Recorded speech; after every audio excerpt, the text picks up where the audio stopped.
Hello friends, BK teaching में आपका स्वागत है। दोस्तों, कल हम पढ़ चुके हैं रामबाण मॉडल पेपर नंबर 8 और आज हम बात करने वाले हैं रामबाण मॉडल पेपर नंबर 9। जी हाँ दोस्तों, अगर आप भी रीट प्री के साथ साथ रीट मेंस की तैयारी कर रहे हैं तो आपके लिए वाकई में ये मॉडल पेपर एक रामबाण औषधि का काम करने वाले हैं। तो दोस्तों, रीट प्री और रीट मेंस के ऐसे ही मॉडल पेपर का नोटिफिकेशन रोजाना समय समय पर प्राप्त करने के लिए हमारे चैनल को सब्सक्राइब जरूर कर लें। दोस्तों, आज के रामबाण मॉडल पेपर नंबर 9 का पहला क्वेश्चन है, समग्रता के सिद्धांत के प्रवर्तक कौन है? ए गेने, बी वर्दिमर और अन्य, सी है बी एस ब्लूम और डी है बी एफ स्किनर। तो दोस्तों, समग्रता का जो सिद्धांत दिया था वो दिया था वर्दिमर और अन्य वैज्ञानिक द्वारा। ऑप्शन नंबर बी यहाँ पर सही हो जाएगा। आगे बात करते हैं दोस्तों, क्वेश्चन नंबर अगला, शिक्षा मनोविज्ञान का केंद्र है बालक, अध्यापक, अधिगम सामग्री या फिर पाठ्यक्रम। तो दोस्तों, शिक्षा मनोविज्ञान का जो केंद्र है वो होता है बालक। ऑप्शन नंबर ए यहाँ पर सही हो जाएगा, क्योंकि दोस्तों बालक को ही केंद्र में रखकर शिक्षा दी जाती है। आगे बात करते हैं दोस्तों, क्वेश्चन नंबर अगला, वर्तमान समय में मनोविज्ञान है मस्तिष्क का विज्ञान, व्यवहार का विज्ञान, चेतना का विज्ञान या फिर आत्मा का विज्ञान। तो दोस्तों, वर्तमान समय में जो मनोविज्ञान है वह माना जाता है व्यवहार का विज्ञान। Option number B. आगे बात करते हैं दोस्तों, क्वेश्चन नंबर अगला, शिक्षा मनोविज्ञान का अध्ययन शिक्षक को इसलिए करना चाहिए ताकि छात्रों को आसानी से प्रभावित कर सके, बी स्वयं को समझ सके, सी पशुओं पर प्रयोग कर सके या फिर डी है शिक्षण को अधिक प्रभावी बना सके। तो दोस्तों, शिक्षण को अधिक प्रभावी बनाने के लिए ही शिक्षा मनोविज्ञान का अध्ययन शिक्षक को करना चाहिए। ऑप्शन नंबर डी यहाँ पर सही हो जाएगा। आगे बात करते हैं दोस्तों, क्वेश्चन नंबर अगला, निम्न में से किसने शिक्षा मनोविज्ञान उपयोगी नहीं है? जी हाँ दोस्तों, यहाँ पर बताना है कि शिक्षा मनोविज्ञान किसमें उपयोगी नहीं है। बालकों की मानसिक अस्थिरता का पता लगाने में, बी शिक्षण विधियों के चयन में, सी छात्रों को अभिप्रेरित करने में और डी है पशुओं पर प्रयोग करने में। तो दोस्तों, इसका सीधा सीधा आंसर हो जाएगा और कक्षा 5 में पढ़ने वाला बच्चा भी इस क्वेश्चन को आसानी से कर सकता है, क्योंकि दोस्तों शिक्षा मनोविज्ञान जो कि शिक्षा से संबंधित है, छात्र अध्यापक से संबंधित है, इस प्रकार इसमें नहीं पूछा है तो पशुओं पर प्रयोग नहीं होता है। ऑप्शन नंबर डी यहाँ पर सही हो जाएगा। आगे बात करते हैं दोस्तों, क्वेश्चन नंबर अगला, साइकोलॉजी शब्द की उत्पत्ति किस शब्द से या किस भाषा से हुई है? ए अंग्रेजी, बी रूसी, सी लैटिन और डी है स्पेनिश। तो दोस्तों, साइकोलॉजी शब्द की जो उत्पत्ति हुई है वो लैटिन भाषा से हुई है और साइको का अर्थ होता है आत्मा। यहाँ पर ऑप्शन नंबर सी लैटिन सही हो जाएगा। आगे बात करते हैं दोस्तों, मनोविज्ञान व्यवहार का शुद्ध विज्ञान है, यह कथन किस वैज्ञानिक द्वारा दिया गया है? वुडवर्थ द्वारा, जेम्स ड्रेवर द्वारा, वाटसन द्वारा या फिर स्किनर द्वारा। तो दोस्तों, मनोविज्ञान को व्यवहार का विज्ञान माना है वाटसन वैज्ञानिक द्वारा। आगे बात करते हैं दोस्तों, क्वेश्चन नंबर अगला, लैटिन शब्द साइको का अर्थ क्या होता है? तो दोस्तों, ए है मन, बी है चेतना, सी है व्यवहार या फिर डी है आत्मा। तो दोस्तों, साइकोलॉजी साइको शब्द से बनी है और साइको का अर्थ होता है आत्मा। जी हाँ दोस्तों, और ये जो साइको शब्द है वो एक लैटिन भाषा का शब्द है। तो दोस्तों, इसमें आंसर हो जाएगा आत्मा। आगे बात करते हैं दोस्तों, क्वेश्चन नंबर अगला, क्वेश्चन नंबर अगला है, प्रथम मनोवैज्ञानिक जिन्होंने व्यक्ति को जन्म से ही क्रियाशील और सूचना प्रक्रमणित माना है वो कौन है?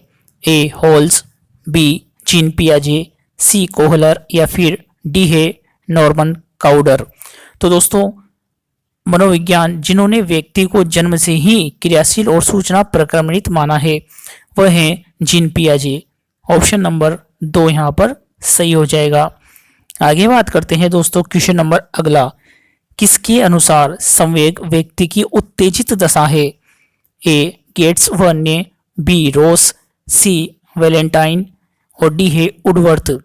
तो दोस्तों, संवेग व्यक्ति की उत्तेजित दशा है, यह कथन दिया था वैज्ञानिक वुडवर्थ द्वारा। दोस्तों आप इसमें ऐसे ट्रिक करके याद रख सकते हैं कि यहाँ पर नाम है उडवर्थ। उड मीन्स होता है लकड़ी, और लकड़ी से आपको याद आ जाएगा एक पेड़। तो दोस्तों जब भी आप पेड़ पर चढ़ते हैं तो पेड़ पर चढ़ने के लिए उत्तेजित हो उठते हैं। तो दोस्तों यहाँ पर ऐसे याद रख लेना आप कि उड पर चढ़ने के लिए उत्तेजित हुआ, यानी कि दोस्तों संवेग व्यक्ति की उत्तेजित दशा है, उत्तेजित नाम आती है, आपको याद आ जाएगा उड, यानी उडवर्थ। आगे बात करते हैं दोस्तों क्वेश्चन नंबर अगला। वंशानुक्रम में वे सभी बातें आ जाती है जो जीवन का आरंभ करते समय, जन्म के समय नहीं वरन गर्भाधान के समय, जन्म से लगभग 9 माह पूर्व व्यक्ति में उपस्थित थी। यह डेफिनेशन किस वैज्ञानिक द्वारा दी गई है? ए बीएन ज्या द्वारा, बी उडवर्थ द्वारा, सी है रुथ बेडिक्ट द्वारा, या फिर डी है जेम्स ड्रेवर द्वारा। तो दोस्तों यह वंशानुक्रम के संबंध में डेफिनेशन दी गई है वैज्ञानिक उडवर्थ द्वारा। ऑप्शन नंबर बी यहाँ पर सही हो जाएगा। आगे बात करते हैं दोस्तों क्वेश्चन नंबर अगला। वंशक्रम का प्रचलित नियम कौन सा है? समानता का नियम, विभिन्नता का नियम, या फिर प्रत्यागमन का नियम, या फिर उपयुक्त सभी। तो दोस्तों वंशक्रम के नियम में ये सभी नियम सम्मिलित है। इसी प्रकार प्रश्न का जो आंसर हो जाएगा वो हो जाएगा ऑप्शन नंबर 4, उपयुक्त सभी। आगे बात करते हैं दोस्तों क्वेश्चन नंबर अगला। वातावरण वह वस्तु है जो किसी अन्य वस्तु को घेरे हुए है और उस पर सीधे अपना प्रभाव डालती है। यह डेफिनेशन किस वैज्ञानिक द्वारा दी गई है? तो दोस्तों वातावरण के संबंध में यह डेफिनेशन किस वैज्ञानिक द्वारा दी गई है यहाँ पर बताना है। ऑप्शन ए है जिस बर्ट द्वारा, बी है एनास्टेसी द्वारा, सी है उडवर्थ द्वारा, या फिर डी है रोस द्वारा। तो दोस्तों वातावरण के संबंध में यह डेफिनेशन दी है वैज्ञानिक जिस बर्ट द्वारा। ऑप्शन नंबर 1 यहाँ पर सही हो जाएगा। आगे बात करते हैं दोस्तों क्वेश्चन नंबर अगला। व्यक्ति का निर्माण न केवल वंशानुक्रम और न केवल वातावरण से होता है, वास्तव में यह जैविक दान और सामाजिक विरासत के एकीकरण की उपज है। यह किसका कथन है? तो दोस्तों यहाँ पर वंशानुक्रम के बारे में बताया गया है कि वंशानुक्रम जैविक दान और सामाजिक विरासत की एकीकरण का उपज है। ऐसी डेफिनेशन किस वैज्ञानिक द्वारा दी गई है? ऑप्शन ए है क्रो के द्वारा, 2 है स्टीफेंस द्वारा, और 3 है बनियान और बर्क्स द्वारा, या फिर डी है उडवर्थ द्वारा। तो दोस्तों वंशानुक्रम के संबंध में यह डेफिनेशन दी गई है वैज्ञानिक क्रो के द्वारा। जी हाँ दोस्तों, वंशानुक्रम जैविक दान और सामाजिक विरासत की एकीकरण का उपज है, ऐसा कहा गया है वैज्ञानिक क्रो के द्वारा। आगे बात करते हैं दोस्तों क्वेश्चन नंबर अगला।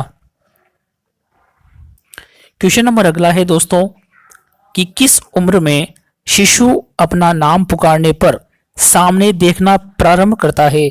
2 माह में, 4 माह में, 6 माह में, या फिर 12 माह में।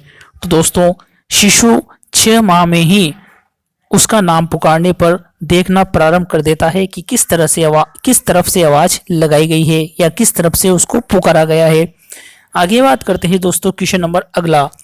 किस उम्र के बालक के सामने क्रोध से देखने पर वह रोने लगता है? 2 माह का बालक, 3 माह का बालक, 4 माह का बालक, या 6 माह का बालक। तो दोस्तों जिस प्रकार 6 माह का बालक को नाम पुकारने पर वह सामने देखने लगता है, उसी प्रकार 6 माह का बालक ही अगर उसके सामने क्रोध से देखेंगे तो वह रोने भी लग जाता है। इसमें ऑप्शन नंबर 4 सही हो जाएगा, 6 माह का बालक। आगे बात करते हैं दोस्तों क्वेश्चन नंबर अगला। शिशु मातृभाषा का ज्ञान सर्वप्रथम कब से करता है? जी हाँ दोस्तों, यहाँ पर बताना है कि शिशु मातृभाषा का ज्ञान सर्वप्रथम कब से करता है। ए जन्म के 2 माह बाद, जन्म के 1 वर्ष बाद, जन्म से गर्भधारण में, और डी है जन्म के 2 वर्ष बाद। तो दोस्तों शिशु मातृभाषा का ज्ञान ग्रहण करता है सर्वप्रथम जन्म से 1 वर्ष बाद तक। जी हाँ दोस्तों, जन्म के 1 वर्ष बाद तक वह जो है मातृभाषा का ज्ञान प्राप्त कर लेता है। ऑप्शन नंबर बी यहाँ पर सही हो जाएगा। आगे बात करते हैं दोस्तों क्वेश्चन नंबर अगला। बाल विकास को प्रभावित करता है वंशानुक्रम व शिक्षा? भोजन और पोषण, वातावरण और वंशानुक्रम, या फिर डी है प्रेम एवं देखभाल। तो दोस्तों बाल विकास को सबसे ज्यादा जो प्रभावित करता है वो वंशानुक्रम और वातावरण करता है, क्योंकि दोस्तों वंशानुक्रम और वातावरण की उपज ही बालक का विकास संभव है। यानी कि दोस्तों ऑप्शन नंबर सी यहाँ पर सही हो जाएगा। आगे बात करते हैं दोस्तों क्वेश्चन नंबर अगला। स्टैनले हॉल ने कौन सी पत्रिका का प्रकाशन प्रारंभ किया था? A child study society, B child welfare organisation, C pedagogical seminary, और डी है उपयुक्त सभी। तो दोस्तों यहाँ पर स्टैनले हॉल की जो पुस्तक है उसका नाम है पेडागोजिकल सेमिनरी, यानी कि दोस्तों ऑप्शन नंबर सी यहाँ पर सही हो जाएगा। आइए बात करते हैं दोस्तों क्वेश्चन नंबर अगला। बाल अध्ययन मूवमेंट का पिता किसे कहा जाता है?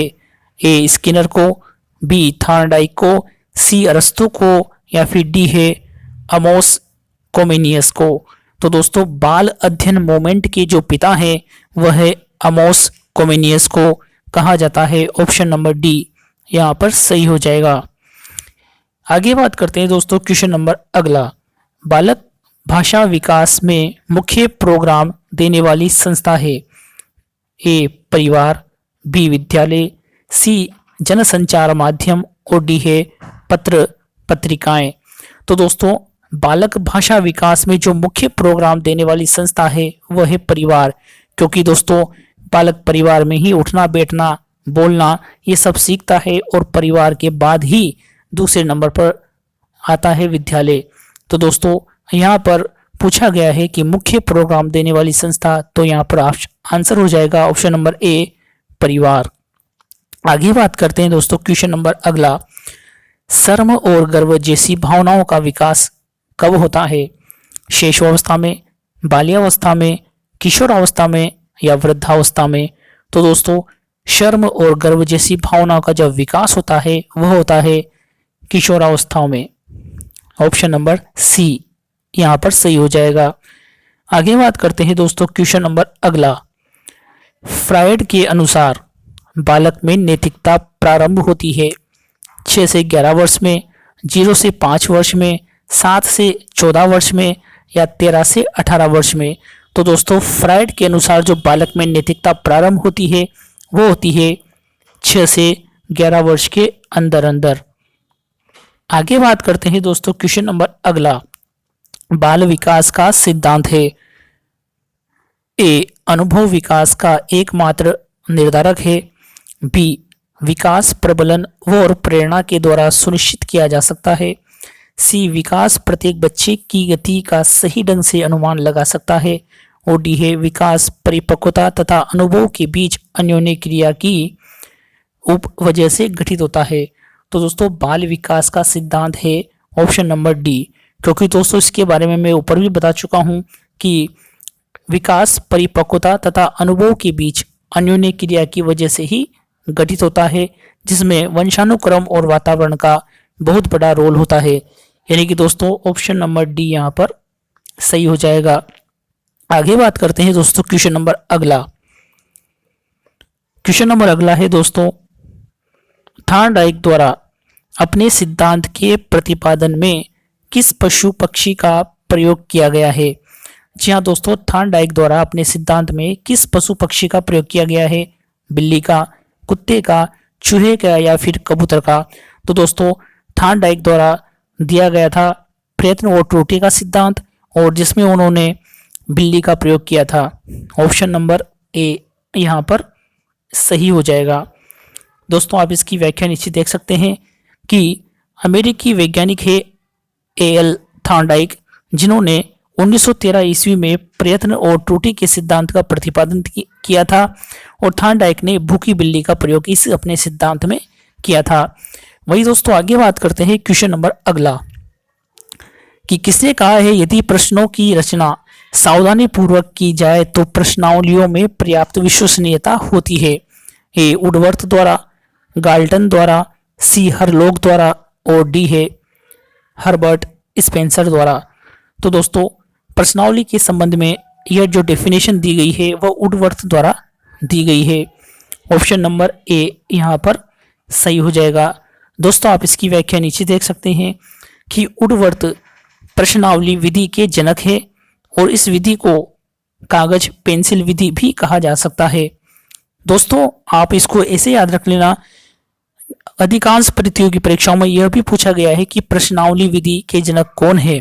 तो दोस्तों प्रश्नावली विधि के जनक है उडवर्थ, और आप इसको ऐसे याद रख सकते हैं क्योंकि दोस्तों प्रश्नावली विधि में बीच में आता है नाव। जी हाँ दोस्तों, आप यहाँ देख सकते हैं प्रश्नावली में बीच में आ रहा है नाव। नाव काई की बनी होती है जो पानी में तैरती है, लकड़ी की, और लकड़ी को हिंदी में कहते हैं, अंग्रेजी में कहते हैं वुड, और वुड आपको यहाँ पर देखने को मिल रहा है। यानी कि दोस्तों ये नाव किसकी बनी हुई है? वुड की, यानी कि लकड़ी की। तो प्रश्नावली विधि के जो जनक है वह है उडवर्थ। इस प्रकार आप इसको याद कर सकते हैं। आगे बात करते हैं दोस्तों क्वेश्चन नंबर अगला। क्रियात्मक अनुसंधान के बारे में निम्न में से कौन सा कथन असत्य है? ए, क्रियात्मक अनुसंधान का सूत्रपात सर्वप्रथम अमेरिका में हुआ था। बी, क्रियात्मक अनुसंधान को शिक्षा जगत में प्रतिष्ठित करने में कोलंबिया विश्वविद्यालय के प्रोफेसर स्टीफन एम कोरे का विशेष योगदान है। सी है, क्रियात्मक अनुसंधान शब्द का प्रथम प्रयोग सर्वप्रथम स्टीफन एम कोरे ने किया था। या फिर डी है, एंडरसन ने क्रियात्मक अनुसंधान के लिए 7 सोपानों को आवश्यक माना है। तो दोस्तों क्रियात्मक अनुसंधान के बारे में यहाँ पर असत्य कथन है कि क्रियात्मक अनुसंधान शब्द का प्रथम प्रयोग सर्वप्रथम स्टीफन एम कोरे ने किया था।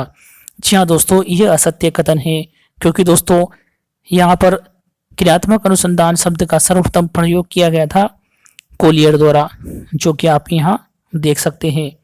इस प्रकार ये यहाँ पर सी ऑप्शन रॉन्ग है क्योंकि दोस्तों क्रियात्मक अनुसंधान शब्द का सर्वप्रथम प्रयोग किया था कोलियर वैज्ञानिक द्वारा। आगे बात करते हैं दोस्तों क्वेश्चन नंबर अगला। निम्न में से कौन सा बालकों के अध्ययन का तरीका है? ए, अनुभव, बी, वातावरण, सी, अभिप्रेरणा और डी है उपयोग सभी। तो दोस्तों बालकों के अध्ययन का कौन सा तरीका है? अनुभव द्वारा भी बालकों को सिखाया जा सकता है और बालक को उपयुक्त वातावरण मिलेगा तब भी बालक सीख सकता है। साथ ही दोस्तों अभिप्रेरणा यानी कि मोटिवेशन के माध्यम से भी बालक सीख सकता है। यानी कि दोस्तों इसमें आंसर की बात की जाए तो ऑप्शन नंबर डी उपयुक्त सभी यहाँ पर सही हो जाएगा। आप इसकी व्याख्या नीचे देख सकते हैं। जीन पियाजे और वाइगोत्स्की ने सर्वप्रथम बालकों को सीखने के तरीकों का अध्ययन किया था।